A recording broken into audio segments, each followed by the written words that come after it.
Good morning, one and all.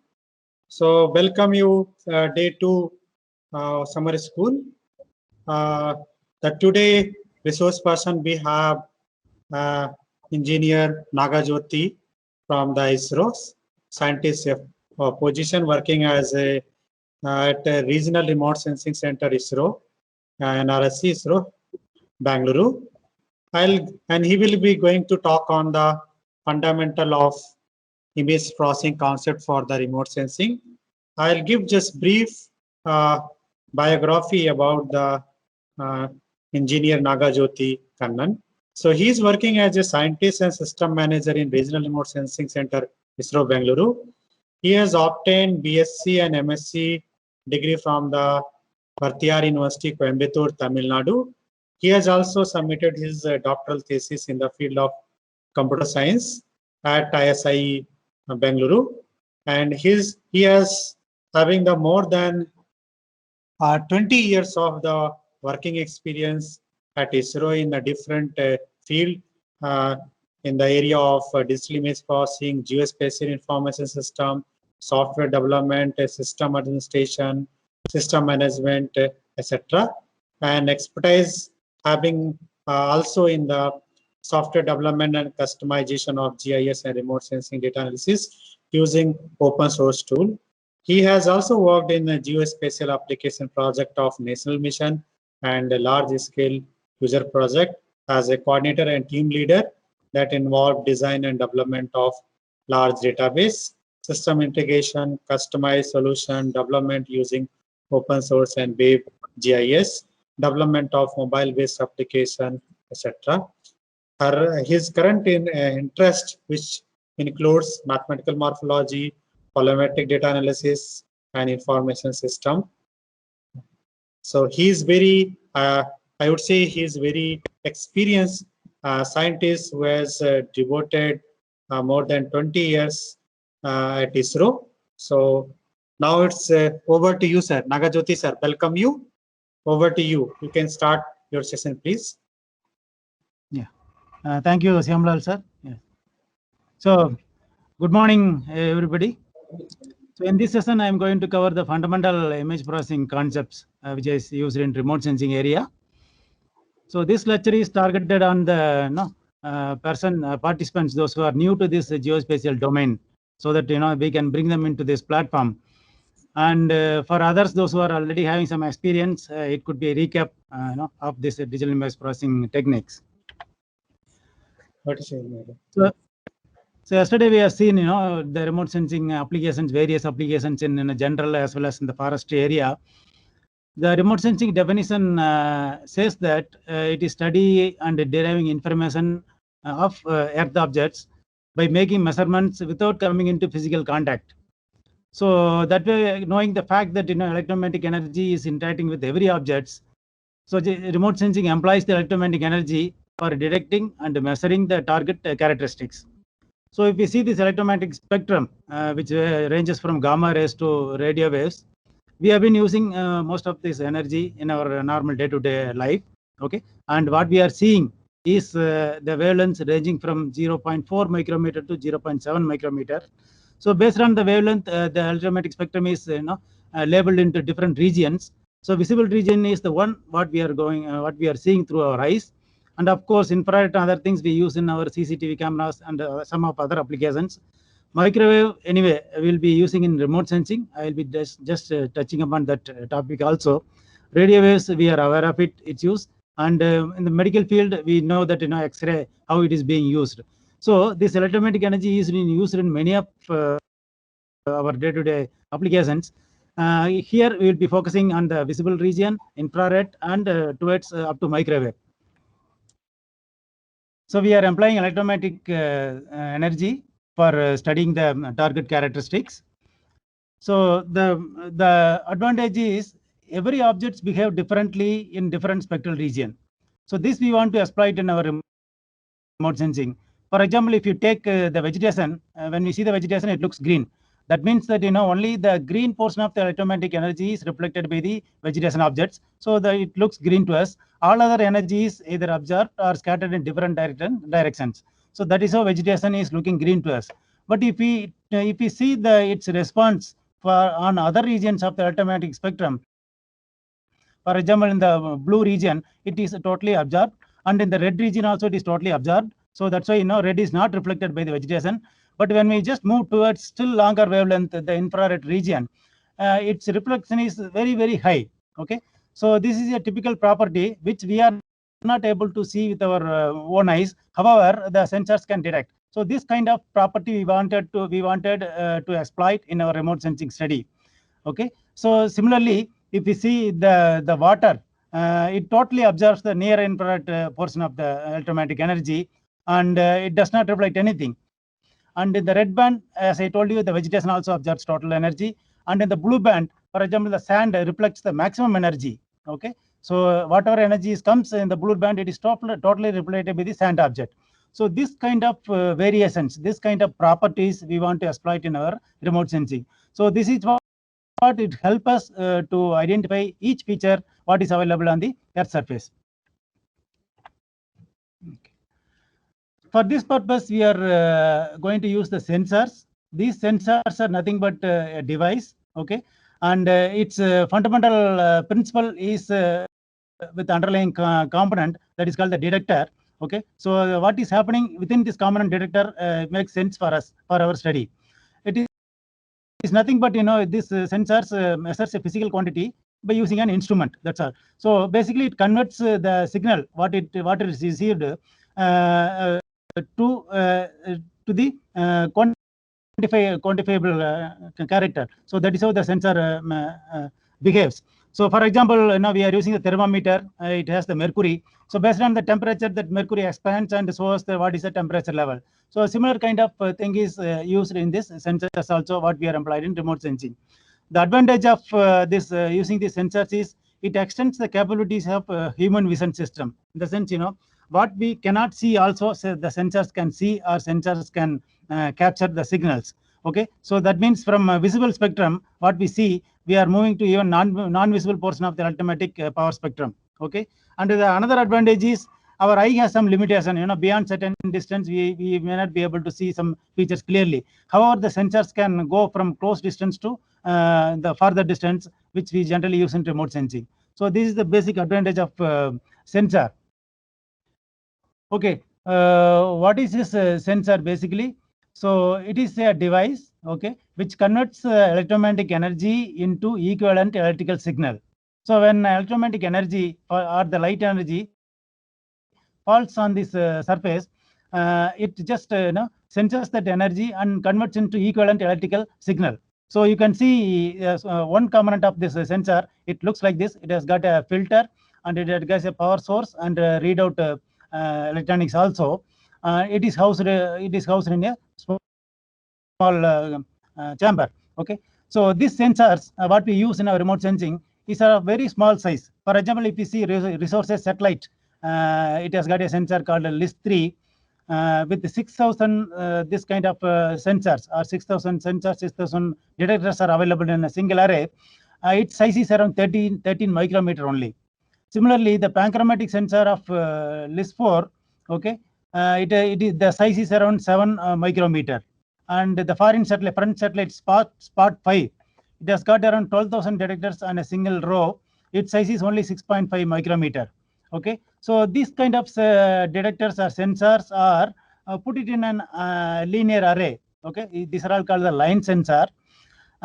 Basically, these sensors will look into the small area on the ground. Okay, so whatever energy emanates from the Earth objects of a very small area from the Earth surface is captured by this sensor. Of course, ultimately that results in the spatial resolution, what we are going to discuss. So these kind of sensors are put in a linear array. Okay, so for example, 6,000 or 12,000 detectors in an array and used as a linear array in our sensor. The third one, the modern satellites are using the array sensors. In this, number of such line arrays are used as a two-dimensional matrix of array. Okay, so this has got a specific advantage. Why it is? The sensors, what as I told you, it look into a small area on the ground surface. Okay, and these sensors are exposed for a small amount of time, that in terms of milliseconds. For example, the SPOT5 satellite sensor, so integration time is 0.752 milliseconds only. So within this small amount of time, it is just like our shutter speed in our analog cameras, what we used. So within this small amount of time, whatever energy is falling into this sensor surface is captured and converted into electrical signal. So what happens? Okay, within this small area, if the sufficient energy is not, the energy received is not sufficient to generate the signals, so it will be difficult to identify the characters or identify the objects. So in this case, they started using the array sensor, okay, and the technique is called time delay integration. So what happens? For example, one object on the Earth surface is looked by the first line of sensor at time t0, and within that few milliseconds, the satellite moves. The second array, the second linear array, looks into the same object. Okay. Again, when the time moves, third array looks into the same object, and so on and so on. Finally, for example, if there are 32 rows in our area sensor, so all the 32 linear arrays will look into the same object as the time passes. Finally, the signal is integrated from the first row to 32nd row. Integrated, the time, the signals whatever it has received is integrated from 1 to 32 line arrays. Ultimately, the readout signal gives the readout signal is given. So what happens in this? The time the object exposed to the sensor is maximized. Okay. So in this way, we are able to get a better spatial resolution remote sensing images. So most of the modern sensors use this technique. Of course, we also started using right now. Otherwise, one of our satellite TES was using this technique. And another technique what was used in TES is the step and share. So what happens if you want to increase the integration time, instead of using time delay integration, the satellite itself tilts a little bit. Okay, as the satellite moves, it keeps on tilting for a few seconds and look into the same area of the Earth surface. That way, it integrates the signal. So once the sensor receives the signal, so what happens further? Okay, so that is sampling and quantization. So if you see the example of one object, I hope you are seeing the slide, right? This object, let us say it is scanned by our sensor. It starts from point A and moves up to the point B. Okay, so from point A to the boundary of the objects, we are seeing the white color. That means the entire energy is reflected from this object. Okay, so ultimately the signals generated by the sensor is also very high. So that's why if you see the signal generated on the right side, you will see on the top of the graph. Okay, the more the maximum energy signal is generated.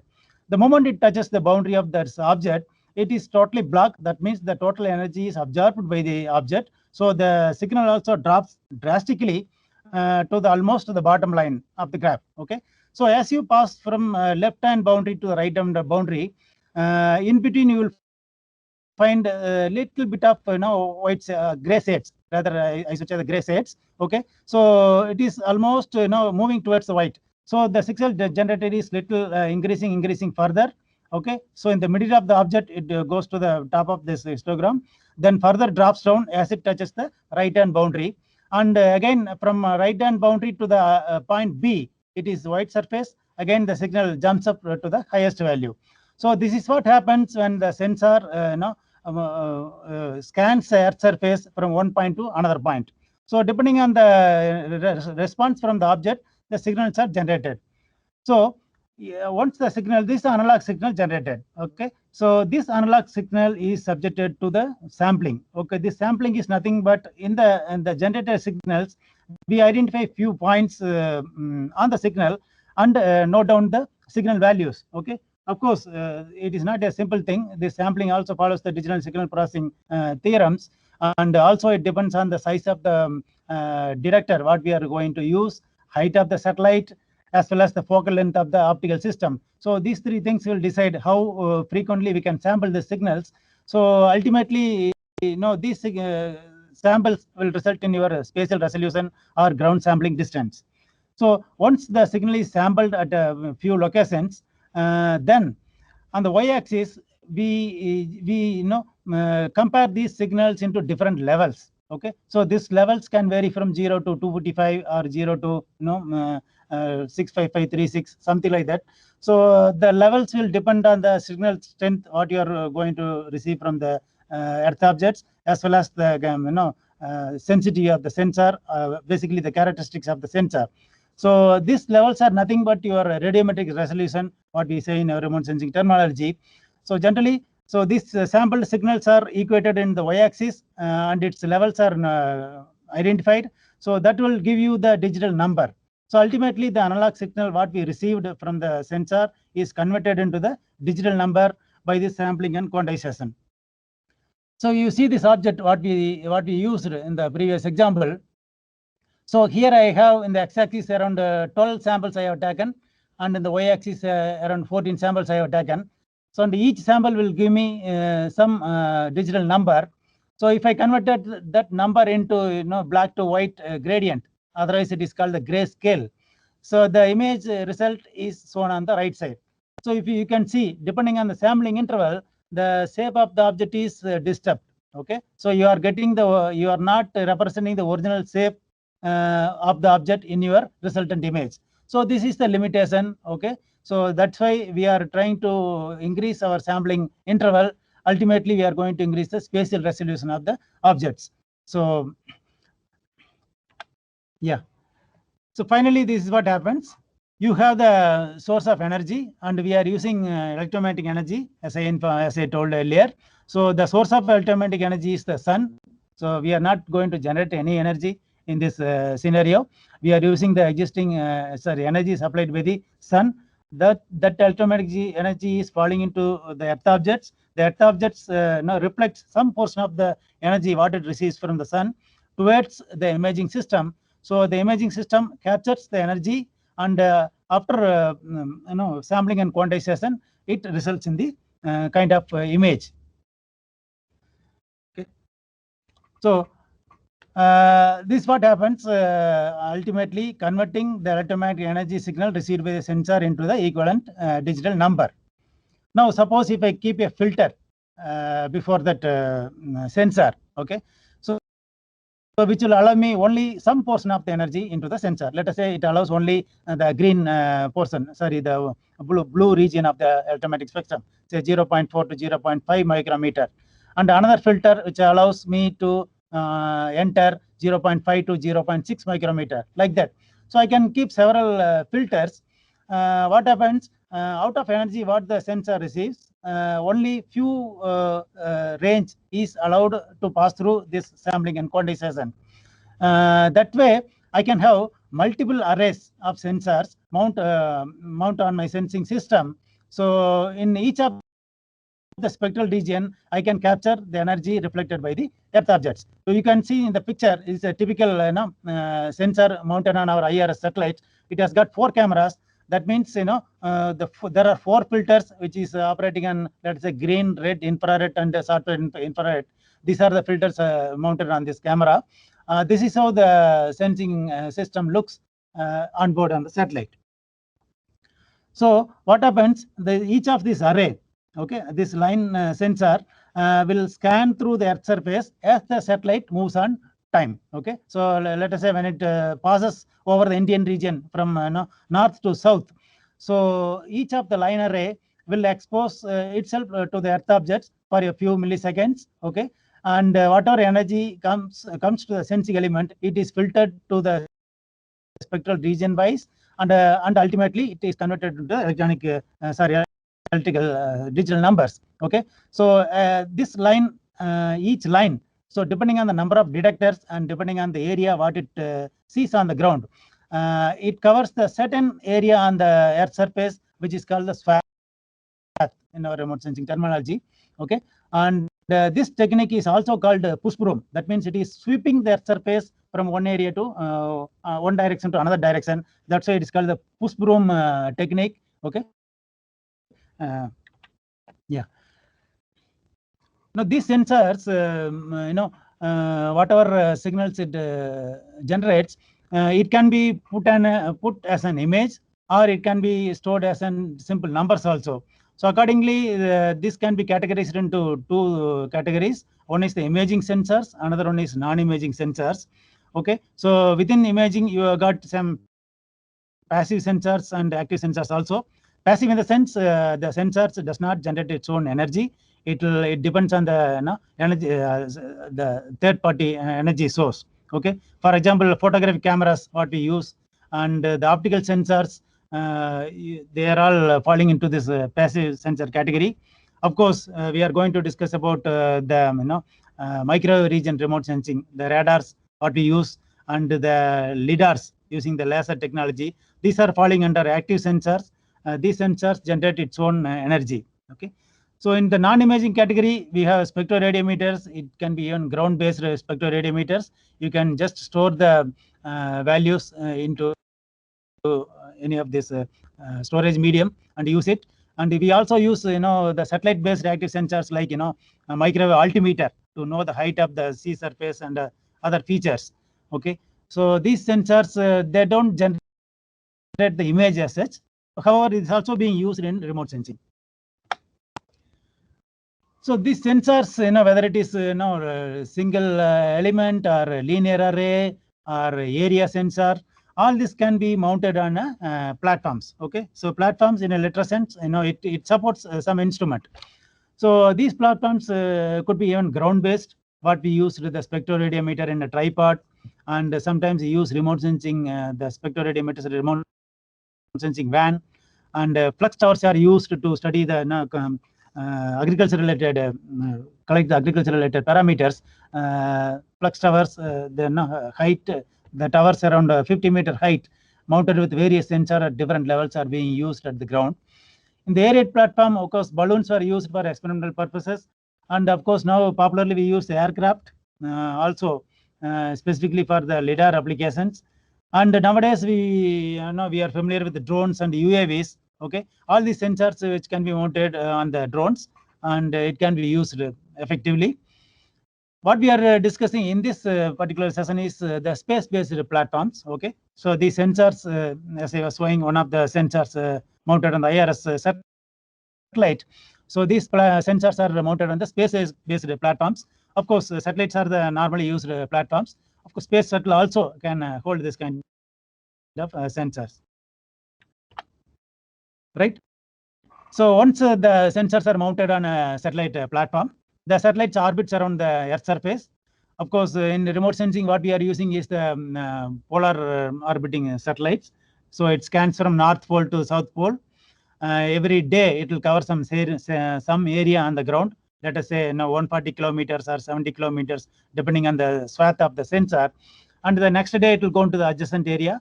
And ultimately, it will come back to the same area after a certain period of time. That is called the repetitivity cycle of the satellite. Okay, so that way we'll be able to generate the temporal data or the time series data of the same area using this satellite. Okay, some of our satellites are tiltable now. Okay, you can even when the pass is on the next day, if you want to capture the area which was captured the previous day, you can always tilt the satellite to some amount of degrees, and again capture the same area. So that is called the revisit capability of this remote sensing satellites. And now this sensors are even mounted on the geostationary satellites. ISRO is going to launch a GASat, which is of unique in its kind. Okay, which will have remote sensing sensors mounted on a satellite, which is of 36,000 kilometers away from the Earth's surface. So the advantage is you can continuously cover the same area very frequent interval. Let us say every half an hour you'll be able to cover the entire area around our Indian nation. So that is the advantage of having these sensors on the geostationary platform. So this line arrays, line sensors, when it scans and converts it into the equivalent digital number, it results in a single row of a matrix. Okay, with the digital numbers. These are all nothing but the DN values or pixel values or grayscale, gray level values. These are the synonyms generally we use in digital image processing terminology. So one scan line resulted from the line sensor, when it moves on over time, it will further keep generating further rows on the two-dimensional matrix. Ultimately, we get a two-dimensional matrix of numbers when it passes from, let us say, from North Pole to South Pole. So ultimately, this two-dimensional matrix is nothing but the digital image. Okay. So basically, the definition says the digital image is a two-dimensional array of intensity values, that is f of xy. Basically, this two-dimensional image is the two-dimensional function f of xy, which represents the two-dimensional intensity function discretized both in spatial coordinates, that is nothing but the spatial sampling, and the quantization, that is called the brightness values. And each element of this array is called the pixels. Okay, pixel elements, otherwise DN values or gray levels. So ultimately, we get some image generated as the satellite moves from one area to another area. So this can be captured in a single region of the electromagnetic spectrum, or using the filters, you can generate images in multiple spectral regions. So that is called the multi-spectral image. Okay. So each spectral region will result in one two-dimensional matrix. Okay. Otherwise, one image. Okay. So if your scanner is having, let us say, 4 line arrays like that, or four cameras, you will result in 4 bands or 4 layers of images. So now you are having the further advantage of having hyperspectral. So what it is? So as we discussed, we are keeping the filters which will allow only some portion of the spectral region into the sensor. Let us say 0.4 to 0.5 micrometer. That is around 100 nanometer interval, right? So some of the objects, suppose if you want to identify the different crops, okay, you have the crops on the Earth surface. First is the vegetation. You can see the vegetation from the satellite. You can see the crops, what is grown on the Earth surface with high resolution satellites. And within the crop, if you want to differentiate what crop it is. For example, if you take a mango, if you want to differentiate the Alphonse mango from Robusta, okay, so how will you do it? So you have to know the exact signals generated by the Robusta as well as the Alphonse. You should be able to differentiate. So that is possible if you are observing the objects in a very finer spectral regions. Okay. So let us say instead of 100 nanometer interval, you will observe in let us say 5 or 10 nanometer interval, and continuously you will be observing in throughout the visible and infrared region.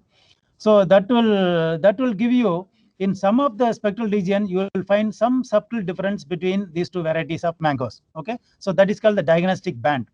So this property is exploited in the hyperspectral remote sensing. Okay. So here what we are going to do is we are acquiring the images simultaneously in many bands with a narrow spectral wavelength and adjacent wavelength. We don't give any gap between the spectral regions. So these two are the major difference between the multispectral and the hyperspectral image. Of course, it will generate hundreds of bands or hundreds of images for a given area.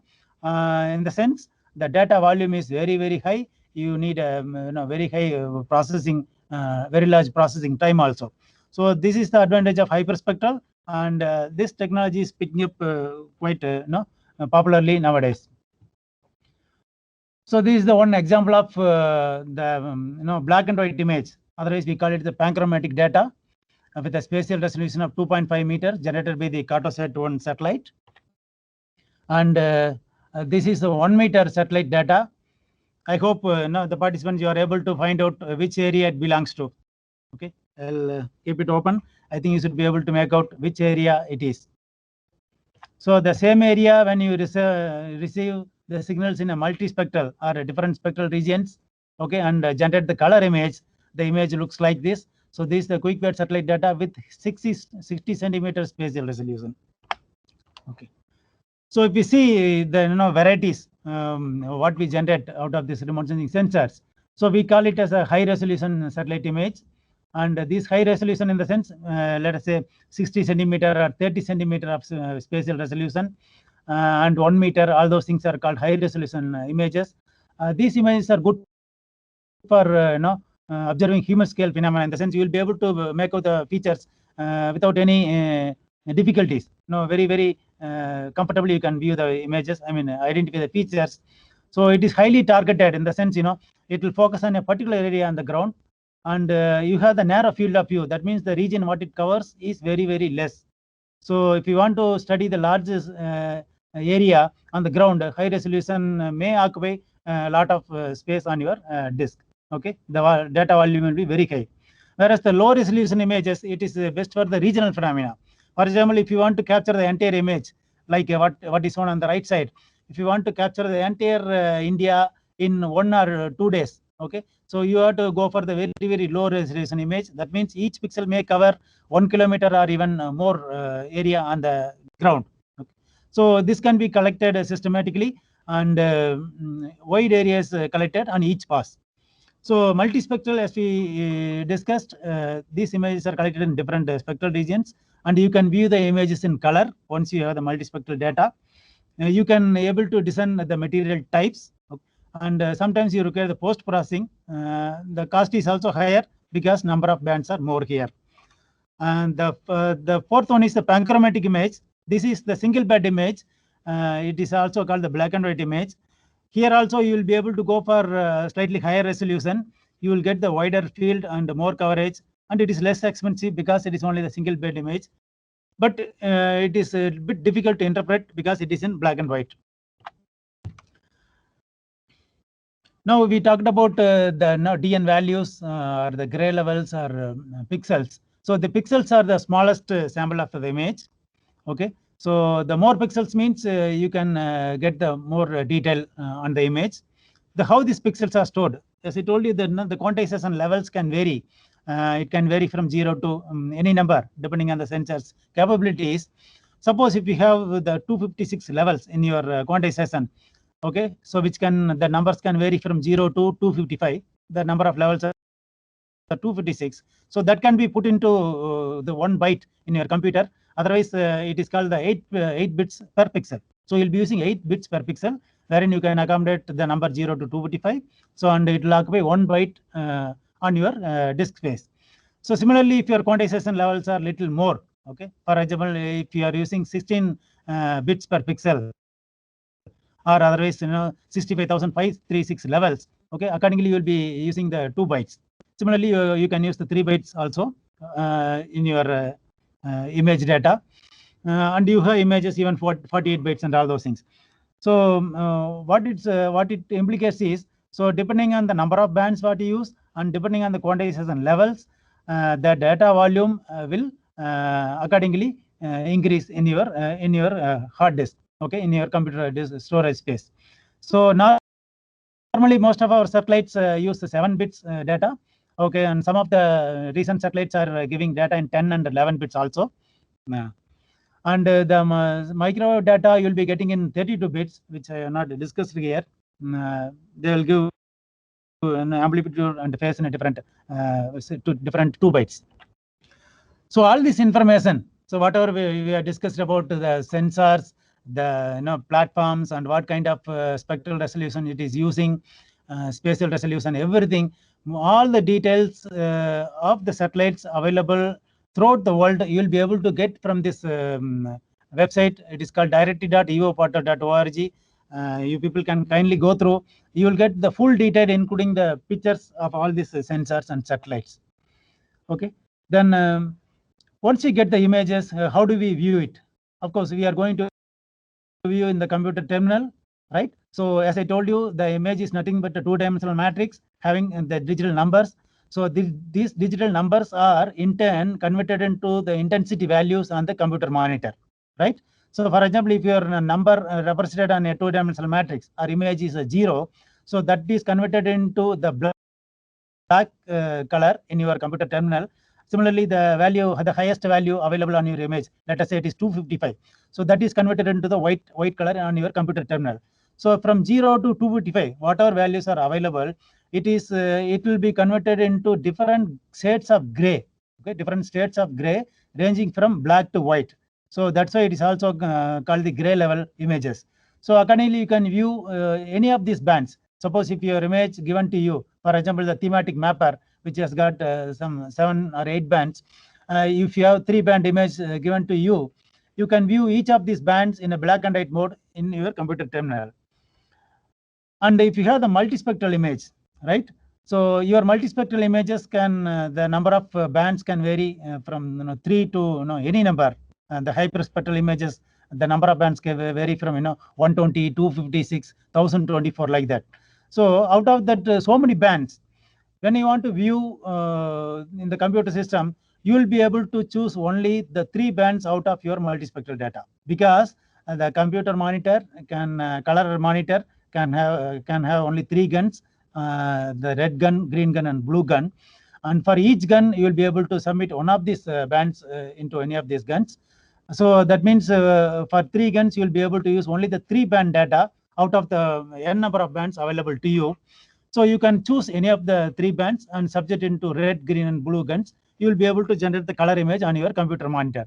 For example, the 1, 2, 3 bands out of 5 bands, what I have shown here, the image is looks like this. So when I change the band, the image will be looking different. So in this case, if you see here, how do I change the band sequences so that a certain amount of details are available to me? So what I mean to say is, depending on the one's own interest, okay, so what feature he wants to study, what feature he wants to interrupt, he can change the band combinations here. For example, the right side of this example, if you see, I have used the combination 4-3-2. I have subjected 4th band to red gun, band 3 to green, and band 2 to blue gun. The image generated is looking like this. So this helps me to identify the vegetation, what is spread on my image area.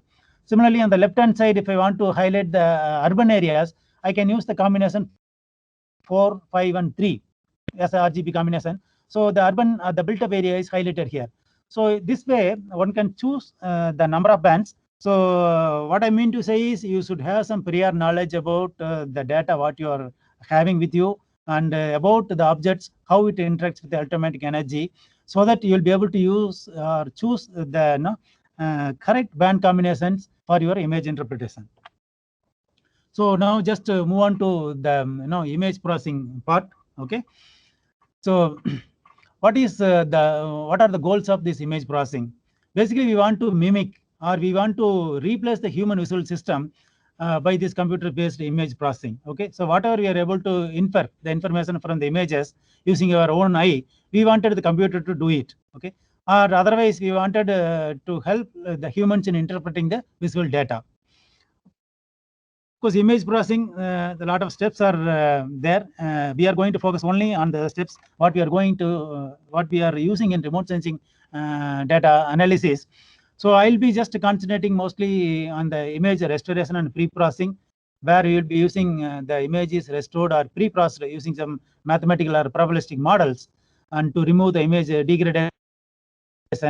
So here we'll be using some de-dicing, de-skewness, binarization, etc.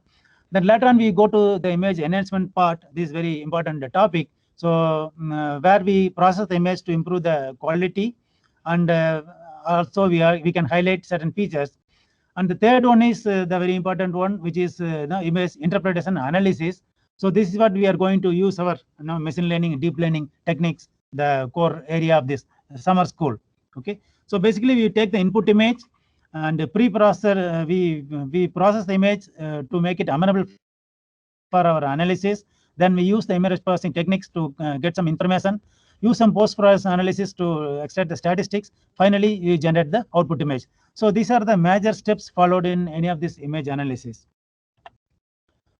So before getting to this pre-processing, so we'll just look into what happens when the satellite, when the sensor is mounted on the satellite, and the satellite pass through and the satellite orbits around the Earth surface. So the orbit, what it makes is is undergoing some perturbations. Okay, so you'll be surprised what could happen in the microgravity area now when the satellite is placed more than 500 or 800 kilometers away from the Earth's surface on the space. Nothing should disturb. It should operate of its own like that. It is not like that. So the orbit is getting disturbed even by the atmospheric drag. Okay, so even though atmosphere is on the micro level, it drags the satellite orbit. That means it will bring down the orbit by few millimeter or centimeter over time. Okay. And another thing is the asphericity of the Earth surface. We know that the Earth is not a perfect globe. Okay, it's all flattened on the polar regions. So once it is not a perfect globe, the atmosphere also not uniform. This also disturbs the satellite's orbit, and the gravitational pull of sun and moon. Okay, so this also disturbs the satellite's orbit. And the fourth one is the solar radiation pressure. We know that the satellites are having the solar panels to generate the power for its operation, and the solar energy is falling on the solar panels. So here we have to consider the electromagnetic energy as the particles, not as waves. So when a photon falls on the solar panel to generate the energy, so each photon imparts around 2 MV momentum on the solar panel. So this momentum is sufficient enough to disturb the satellite's position as such. So when we have to look at the Earth surface from the height of around 500 or 800 kilometers, our orbit should be very, very precise. Our altitude should be very, very precise, so that we are focusing on the area what we are intended to. Okay, and also our resolution or our focus is maintained. So we have to maintain this orbits very, very precisely. Of course, it is being monitored 24 hours and controlled continuously. So these are some of the problems which disturbs the satellite orbit that result in our the poor geometry of the images acquired. So these things we have to correct it before making the image for getting any information. So this step is called the pre-processing. So this is nothing but the initial processing of the raw image data to correct the distortions or errors to eliminate the noise present in the image. So there are three categories. One is the geometric correction and radiometric correction and calibration, and the third one is the noise removal. So what we are going to do in the pre-processing is we want to correct for the systematic distortions. Okay, so these are the distortions which occur due to the effect of the Earth's rotation. We know that Earth keeps rotating from west to east during the image acquisition. The Earth also rotates. As the orbit rotates, even Earth also rotates, and the camera angles also changes. So this can be easily corrected because these are all predicted. We know the orbit position, we know the velocity of the Earth rotation. Accordingly, we can correct it. And the second category is the random distortion. So this is basically because of the relief displacement. That is nothing but the height of the features on the Earth surface. So this also disturbs the geometry, what we are capturing on the sensors. Okay. So, and also the altitude and attitude, as I told you, the height of the Earth, height of the sensor or the height of the satellite orbit, and its attitude. Attitude is nothing but the roll, pitch, and yaw movements of the satellite. So any small variation in altitude and attitude will disturb your geometry of the images.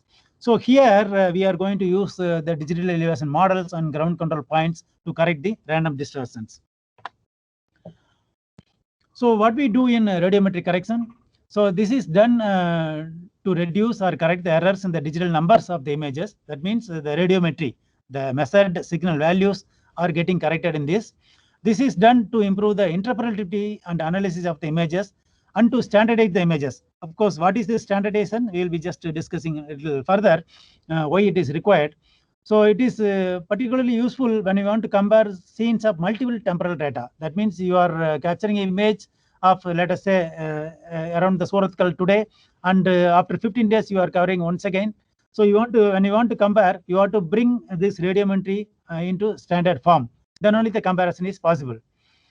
And the radiometry measured by the sensor, it can vary depending on the distance between Earth and the Sun also. So that means what? The angle of the sun about the horizon also matters at the time of capturing the image. If it varies, the radiometry what you are getting on the sensor also varies. So this has to be normalized. So that is also done during our image analysis, image processing techniques.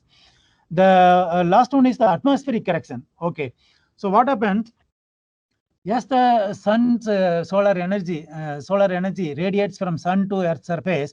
It passes through the atmosphere. So atmosphere having its gaseous molecules and other particles, water vapor, etc. It plays a major role in modifying this energy which is passing through it. Okay, some of the energy gets scattered on the Earth surface. I mean atmospheric surface itself.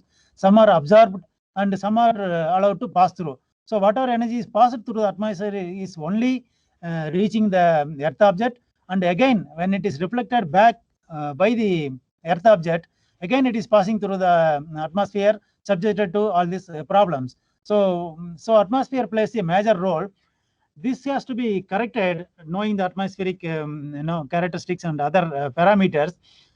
This we generally do it when you want to do the change detection analysis. As I told you, when you want to compare the images of the same area, you need to correct for these problems arose from the atmosphere.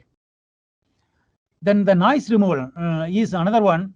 So when you get the images, suppose out of this, 6,000 detectors, one of the detector is not functioning properly, or it is not calibrated properly. The signals what it generates is not at par with the other signals. So this will generate some kind of noise in your image what is generated. Okay, so this has to be removed.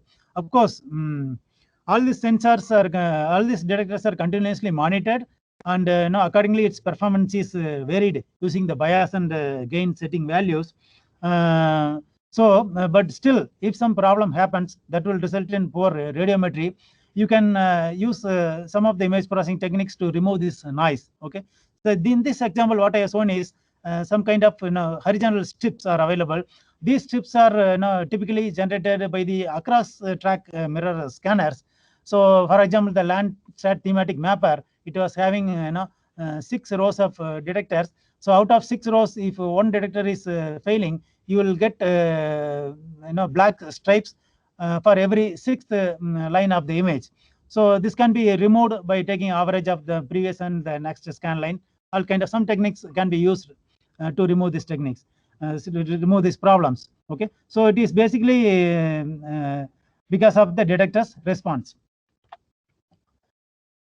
Now we'll move on to the image enhancement. Okay, so why it is required, what it is. As soon as you get the image, first thing you want to see is how this image looks. Okay, so what kind of details you can get from this image.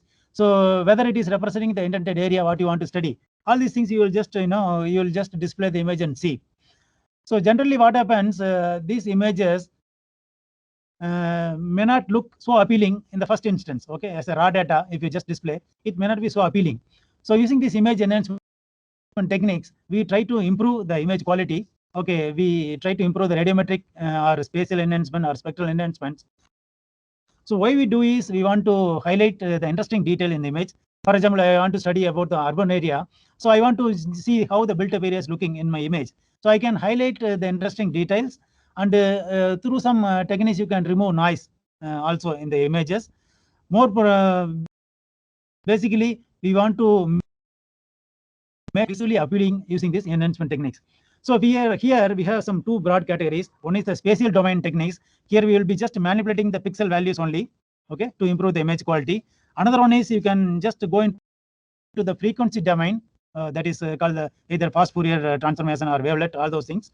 So you can take this image into frequency domain, use some manipulations to improve the image quality. Of course, this we are not going to discuss about the frequency domain techniques. You can just go through later using some literature, because I'm going to cover only the basic things here. So how do we improve the image quality? How do we enhance it? Suppose if you see the histogram, right? Histogram is nothing but the graph which represents the frequency of occurrence of each gray level in your image, right? You can see the right side image here. Some values are occurring more frequently, so you can find in the towards y-axis it is more. Some values are very less occurrence, which are having in the tail end of the histogram. So this is the histogram. What exactly it means is, when you get the raw data, okay, the range of gray values which is present in the image is very narrow.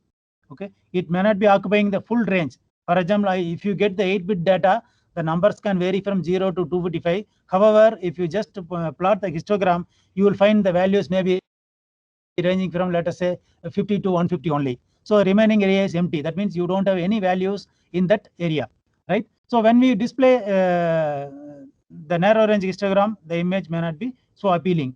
So here, what we want to do is we want to enhance this image so that it is visually appealing. So that is called the contrast enhancement. This is the example. Okay. So if you see the original image on the left side, it is very dull. Okay. The features are not at all clear. You are not able to make out what is where. And if you see the histogram, it occupies the very narrow on the range. It doesn't occupy the full range. So using the linear stretch technique in the enhancement, it is one of the enhancement technique. Okay, you can see the formula here. Using the min and max values of the max of the DN values available on the image, we just stretch it. Okay, we just stretch the histogram so that then the left portion of the histogram touches the 0 and the right end of the histogram touches the 255 on our display range. Right? If you can just see how these values which are cluttered in the original image, now it is just separated by a few pixel distance. Okay, so this is what the contrast enhancement. So basically, what is contrast? Contrast is nothing but the distinguishable shades. So when you are able to distinguish the shades, the contrast is more, right? So why it is required? See, even though the image is having values from 0 to 255 and so 256 grades of shades, our human eye cannot perceive more than 12 shades. Okay, so whatever image is given to you, you can maximum infer only 12 shades in our images. So in that case, if the number is varying from 0 to 255, how will you differentiate so many shades? It is not possible. So when it is not possible to differentiate, you will end up in the poor contrast, right? So during this contrast enhancement, we want to improve the gap between the different values so that the shades can be differentiated. Accordingly, the contrast is improved. So there are other techniques like histogram equalization. So here the difference is you give more room for the values which are occurring more frequently in your image, right? So accordingly, you can see the resultant histogram. The values which are occurring more, you give more room in your display range. And the next technique in this is called the spatial filtering. So far we are manipulated the pixel values. By changing the pixel values, we improve the contrast. The next thing is the spatial frequency. What it is? The frequency, the spatial frequency is nothing but the number of gray level changes in a unit distance, right? So in the example image, what I have shown you, you are seeing 2 black bands and 2 white bands. That means the frequency is very less. You have very less changes in gray levels in this image. Whereas in the right image, the number of black and white bands are more. That means you have more number of changes in the DN values or the gray levels. So this is called the high frequency image. So this is called the spatial frequency. So that means the number of changes in a gray level in a given distance. For example, if you take the urban area, you will find a road, then one row of houses, again another road, again some vegetation, again some another row of houses, like that. So frequently within a few meters of a surface, you will find a number of changes. So this is called the high frequency images. So this we want to exploit in improving our images for enhancement. You can use some kind of filters here. So once you say that frequency, just like your coffee filter, you can just allow this filter, use this filter to pass through some of these frequencies and block the other frequencies, right? So that means in the example what I have shown here, you allow the low frequency values. That means the number of changes in gray levels are very, very less. Only those features you want to allow and give it in the resultant image. And the second example, high frequency details are given here, right? So in this way, you can just choose the objects of interest and accordingly generate the output image. And further, see, the digital image is nothing but the two-dimensional matrix. Okay, two-dimensional matrix are numbers. So once it is matrix, you can do all kind of manipulations. What you do in mathematics, you can add two matrix, you can subtract, you can divide. All those things are possible. So that way you can even generate the ratios. For example, you can take the bands 4 and band 3. You can divide the band 3 by band 4 and generate some ratio of bands. So that way you can add, subtract, divide, and generate a few more resultant image depending on the application what you are going to use, right? So in this case, we are going to use some kind of filters which are nothing but the kernels with a smaller matrix, let us say 3 by 3 matrix. You can design these kernel values so that some features are highlighted on your image, right? So the example what I have shown here is the Sobel edge detection filter. So it will detect the edges. So edges are nothing but the change in gray levels, right? So when you move from one area to another area, let us say when you just cross the road, suddenly you will find the building. So building gives a different gray level, road gives a different gray level. This change in gray level is called the edge here, okay? So this kind of edges, and that too oriented in particular direction, it can be north, south, or east, west, or diagonal. This kind of things can be manipulated by suitably designing these kernels, okay? These kernel values can be suitably designed and generate the output image, which will highlight only the features of your own interest, right? There are several varieties of this kind of kernels or filters are available, like average, median, mode, Gaussian, Laplacian, pivot edge detection. Several filters are available, and they are all customized kernel values using this technique. So for example, you have got a median filter where median is nothing but the middle value in an ordered set of values, and mode filter, which is most frequently occurring gray level value, and the third one is the edge sharpening filter. Here you apply the small kernel so that the average of the neighboring pixels are taken into consideration, okay, and you subtract the resultant average filter from the original image and add the difference to the original image. So this is called the edge sharpening filter. So what it results, it will just sharpen the edges. Wherever change in gray levels are there, such features are sharpened and highlighted in this kind of approach. So this is how you can enhance your image using the filtering techniques. Yeah. So this resolution merge or image fusion is very interesting topic, okay, which we normally use in many of our applications, right? So you have different images, right from panchromatic to multi-resolution to hyperspectral resolution. So what we generally see, the panchromatic images are black and white images. However, the advantage is you have the high resolution. You get 60 centimeter or 1 meter spatial resolution. But when we go to the multispectral resolution, because of its limitation, the spectral range is more.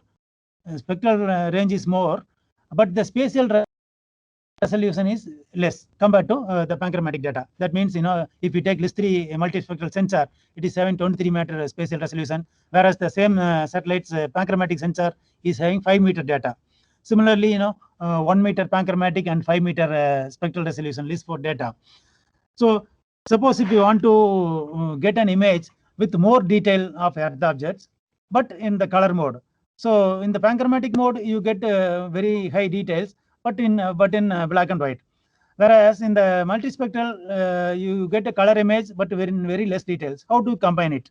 So this is what the technique which is called the image fusion or resolution merge.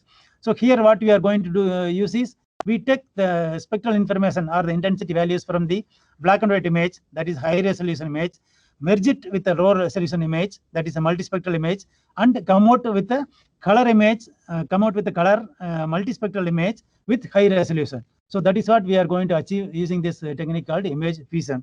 So the advantage of this processing is you get an improved interpretability of the data by having high resolution information, which is also in color, but only the disadvantage is that data integrity is lost. The original values of the original values what you captured from the object by the sensor, you are altering it so that it may not be amenable for your analysis. Now we'll move on to the next topic called image rectification or image registration. So in this process, we want to go geometrically correct the satellite data. So why it is required?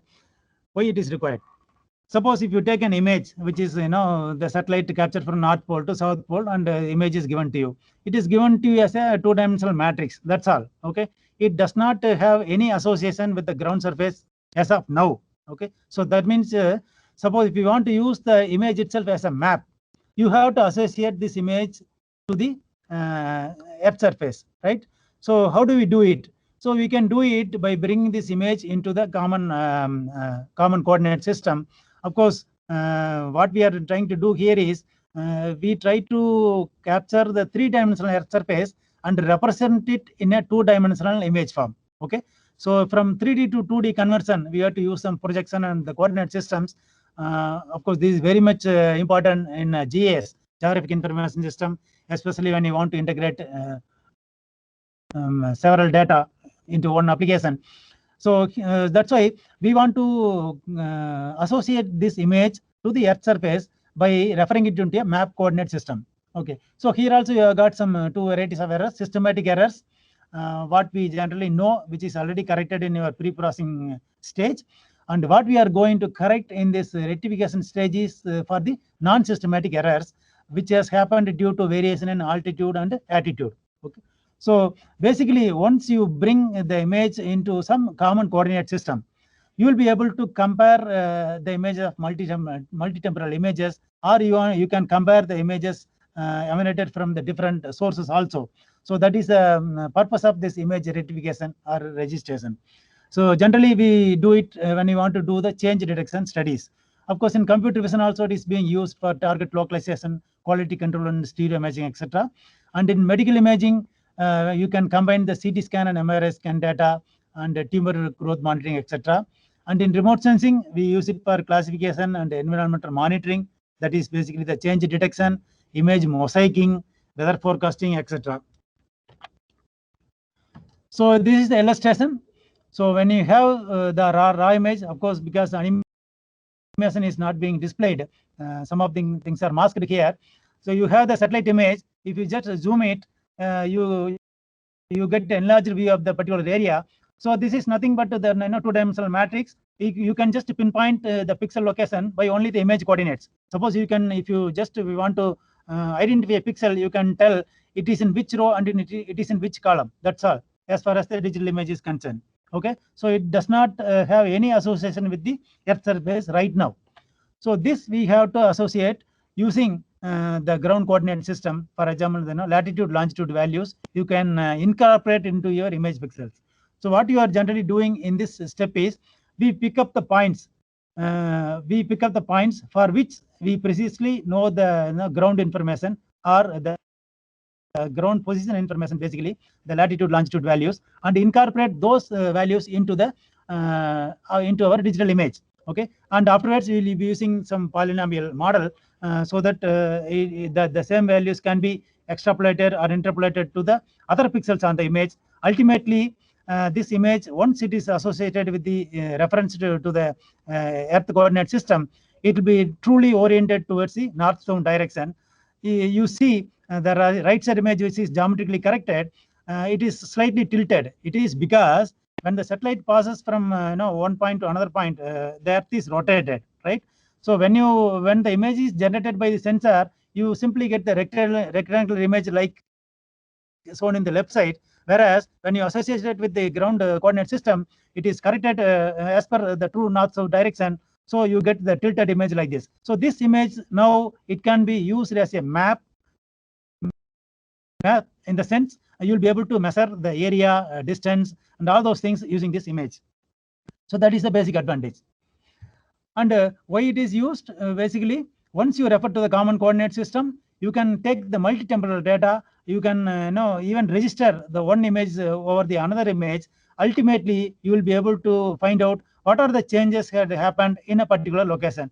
So in this example, if you see the site one, which is captured on 2007, that site is an empty site, and in 2016 October, some building has come up. So this change detection or change monitoring is a very, very hot topic nowadays. Most of the people want to use this technique so that they can continuously monitor. For example, the vacant site of government vacant sites, if there are any encroachments, you can instead of going through the ground and verify day by day, you can use the satellite images and find out what are the changes that happened and when it can happen. And this can be even a proof for your legal fighting. So that is what people are using.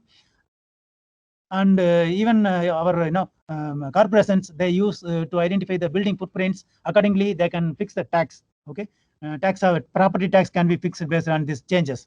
So this change monitoring is very effectively used. Of course, its usage is very high in the agricultural sector to identify the crop damages due to natural calamities, and the insurance sector is using very high effectively, okay, to find out the crop area, the damaged crop area. Accordingly, insurance amount can be fixed.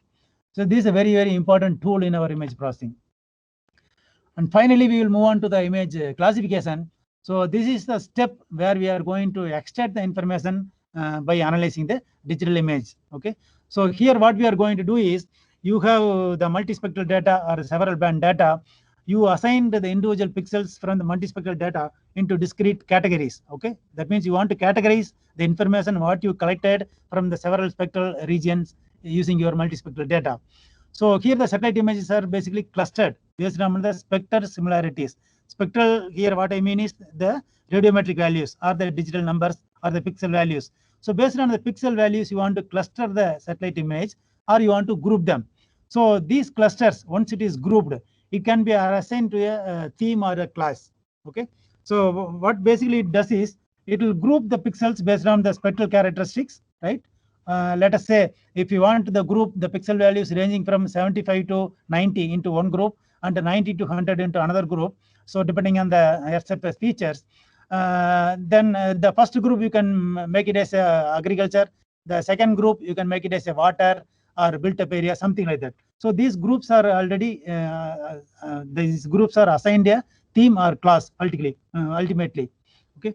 So this thematic information can be mapped and further analyzed. I will be just explaining you further. So here also the animation is missing now. I'll just explain it. So right side you have got a multispectral data, where the red color is the vegetation area, and the cyan color is the built-up area, and the little light green is nothing but the water. It is a turbid water. Otherwise, it will look almost black in your multispectral data. So here what you are going to do is, you want to group all this red color into one area, which is called vegetation, all this cyan color into one area, one class, which is called urban, and the light green into the water class. So ultimately you have the 3-band data what is represented on the right side. You will just bring into 3 classes. So this digital data on the left side will have only 3 classes. That means only 3 numbers in your digital data, and it is a single band now. Okay. So from multispectral or multi-band, you bring it into the single band, which is nothing but the clustered or the grouped information. Okay. So this is how the analysis is being done. The spectral information what the computer is having. Okay. Once you group it, these are the classes called information classes what we are going to define. Whereas the spectral information grouped by the computer, these are all called the spectral classes. For example, the pixel value from 75 to 90, when it is grouped by the computer, it is called the spectral classes. Once you assign the class value and the class label, it is called the information class. Here you have 2 broad techniques, unsupervised and supervised. So you got a digital image supplied by the data generating agency. Let us say you got an image for the Bangalore and its surroundings. You don't know any information about this area, right? Still you want to just group the images into some classes. Let us say 5 classes.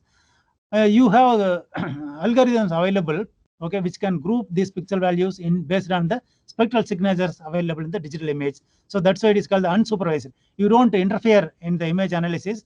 You allow the computer algorithm to do it of its own. Okay. So you don't require the analyst specified training data in this technique. The classes what it output is called the spectral classes. You have algorithms like K-means clustering, Isodata, Narendra Goldberg clustering. Of course, nowadays we use even segmentation techniques for this purpose. The segmentation, apart from spectral information, it will take the context information, texture, all, and some more additional information also can be incorporated into segmentation process, which is a little bit more sophisticated, which will help you in analyzing the images a little better. Whereas the second category is supervised. Okay. So when you have some ground knowledge, let us say you want to make a crop map of your district, of your own district. So where and all the paddy is grown in your district, and where and all coconut is grown, right? So this information you will try to pass on to the computer algorithm, right? So these are all called the training sites.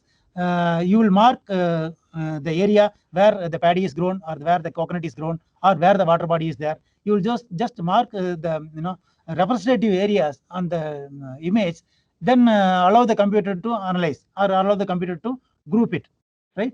The algorithms available here are minimum distance to mean, parallelepiped, maximum likelihood, etc.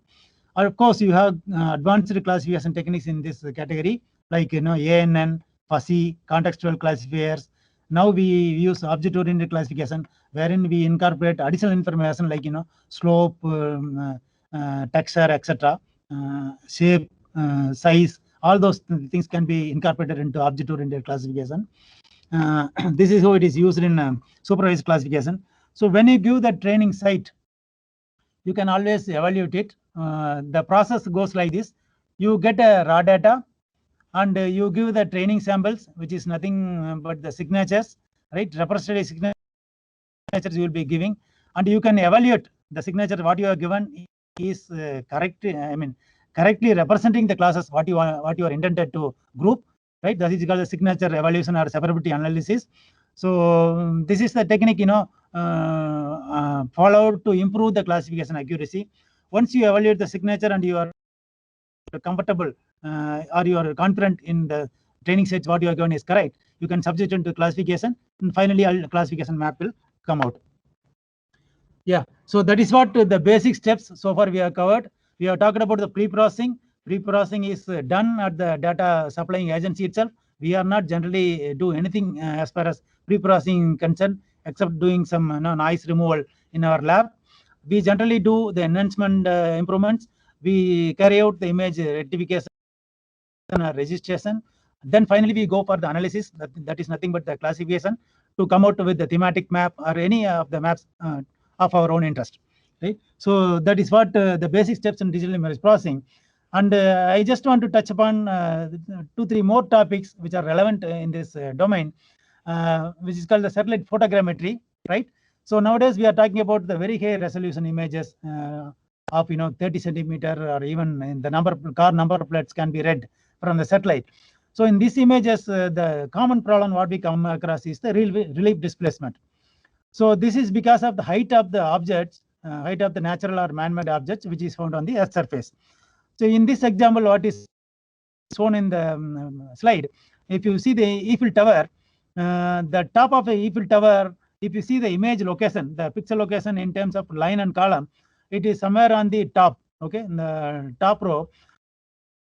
But originally, if you see the ground location of this tip of the Eiffel Tower, it is supposed to be on the center of the basement, correct? Which is not so when the image is captured by the sensor. This sensor is on the left side, so that you are, from the bottom it is viewed, and the sun is on the left side. You're finding the side on the right side. So this is the problem occurs, which is called the relief displacement. This is proportional to the height of the object. If the height of the object is more, the relief displacement is more. What exactly the literal meaning is? The displacement of its image location because of the relief. That's why it is called the relief displacement. And the radial distance of the image, of course, it is proportional to the radial distance of the image also. The corner of the images, the displacement, the effect of this displacement will be very high. And it is inversely proportional to the flying height of the object. That is also very important. So the basic principle in photogrammetry is, we try to compensate for this relief displacement by taking images in 2 different angles. When the satellite or aircraft passes through, we just view the same area in one angle, and when it passes through, we view the same area from different angle and capture 2 different images with a similar time frame. So we'll identify the position of the objects in both the images and estimate the parallax. So depending on this height of the object, the image position of this object on the left image and the right image will be different because of the different angle what we have captured. So the different in position of the image is called the parallax. So depending on the height of the object on the surface, this parallax also will vary. So by estimating this parallax, we will be able to identify or estimate the height of the object. So this is what the property we exploit in taking images from 2 different angles. These images are called basically the stereo pairs. Okay, so these are called the stereo pairs. Both images are covering the same area. That means the images will have a minimum 60% overlap. That is a requirement for studying this image. So this property is exploited in using the photogrammetry principle, which will result in getting the height information of the Earth objects. Okay, so when the height information is represented by the digital image, it is called the digital elevation model. This is very, very important, and it is useful in many of our remote sensing applications, including civil engineering, reservoir studies, cut and fill analysis, military applications. There are several applications using this digital elevation model. So we capture the stereo images like what is shown in the left hand image, okay, and patch them together. So this patching is this mosaicing or patching is possible only when you reference the image to the ground coordinate system. Okay, so using some ground control points, we just mosaic the images, give some height information values, sample values, based on the digital elevation model is generated. Okay, so this is one picture which shows the Kedarnath temple, which is in a 3-dimensional perspective view. Of course, microwave remote sensing, as we discussed, we are always focusing on the capturing images in the visible range of the electromagnetic spectrum. That has got some limitations. If there is a cloud on the Earth surface, our optical data cannot capture any data from the Earth surface. Of course, the signals cannot pass through the cloud. And when it is raining also, it is not possible to take the pictures. And night times, it is not possible because we are depending on the solar energy. So these limitations are compensated by the microwave remote sensing. So where our spectral range is from 3 millimeter to 30 centimeter, in this wavelength we will be capturing the images. Of course, there are several techniques available. Only the problem is in the optical data, we will be able to see the image, objects properly. We will be able to identify. Whereas in the microwave image, it is very, very difficult to interpret. Of course, it has got the major advantage, especially in the agricultural sector. In the Kharif season, you will be able to, in the rainy season, you will not be able to get the optical data images. At the time, we compensate with the microwave satellite data. The other technique is the LiDAR, right? So this is the laser-based remote sensing.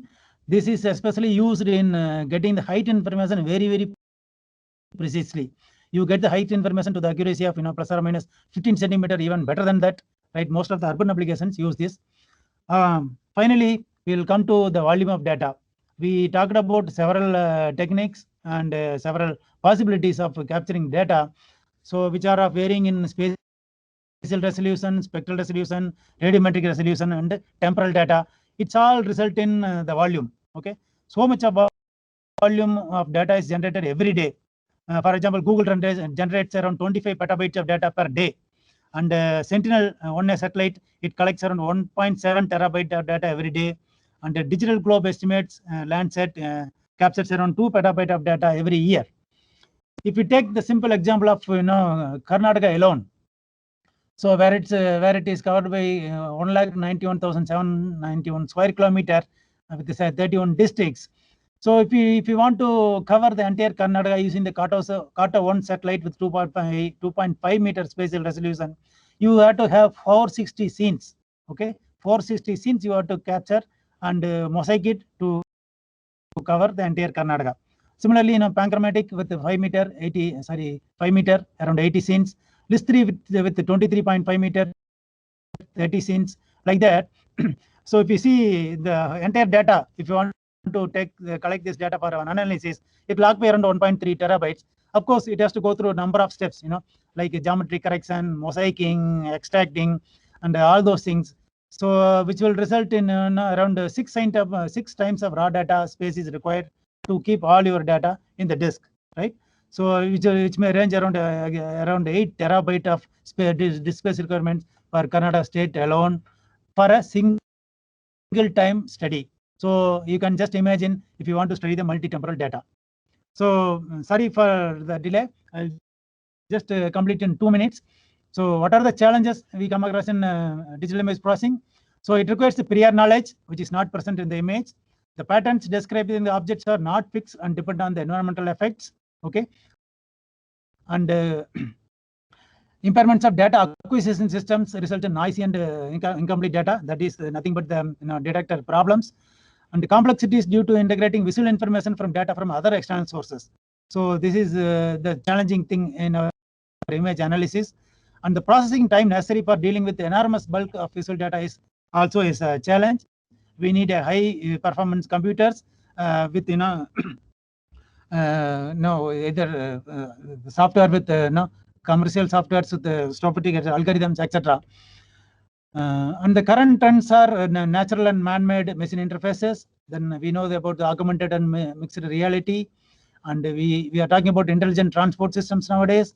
Surveillance for security is very, very important in case of defense, not only from home security to security of the nation. Non-invasive medical systems, medical field, how effectively image processing is used, we all know, and the plug-and-play vision systems. Of course, other trends are using our conventional neural networks. For example, it can be effectively used to extract the mid and high level abstract features, and deep learning, what you are going to discuss in the school. Okay, it poses a new challenge, and it generates opportunities in remote sensing because of their multimodal nature. That means you can combine optical, multispectral, and hyperspectral data. You can combine LiDAR and SAR data, and geolocation details, time series processing, big data, etc., etc. All these things you can make use and exploit using your deep learning or machine learning techniques. Thank you very much.